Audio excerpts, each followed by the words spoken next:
Al-Qaeda fires rocket at U.S. Embassy in Yemen.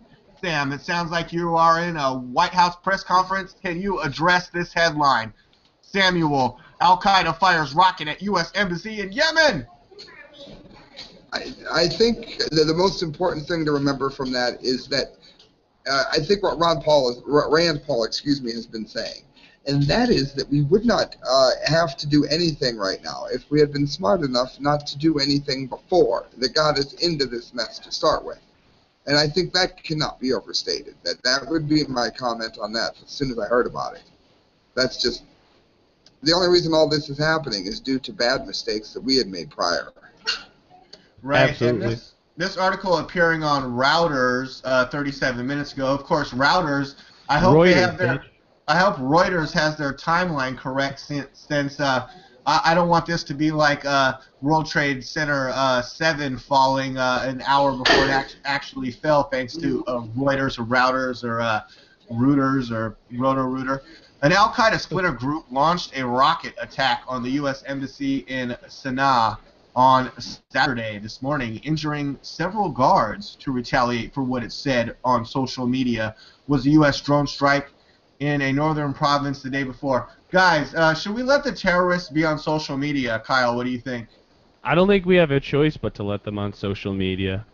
I mean, how do you weed out the terrorists? Do you anybody whose Facebook page says currently lives in Iraq, employed by Al-Qaeda?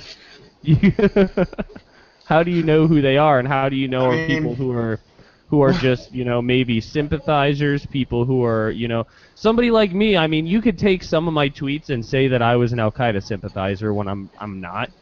How do you weed those people out? The internet is all or nothing, like anything else. The internet is like freedom in the real world. You can't say, well, I want freedom except for these things that I don't like. I want freedom to do the things I like, but I want other people to not have the freedom to do what they want. The internet is the same way. It's all or nothing. If you try and take away one person's freedom, well, guess what? Somebody else is going to try and take away yours.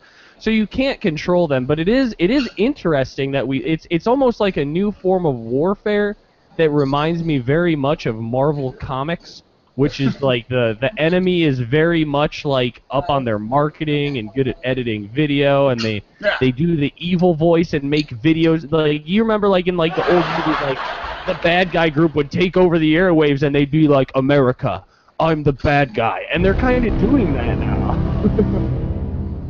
Yeah, totally. Joker takes over the airwaves, or something more sinister, or more Marvel comic-ish. Yeah, the whole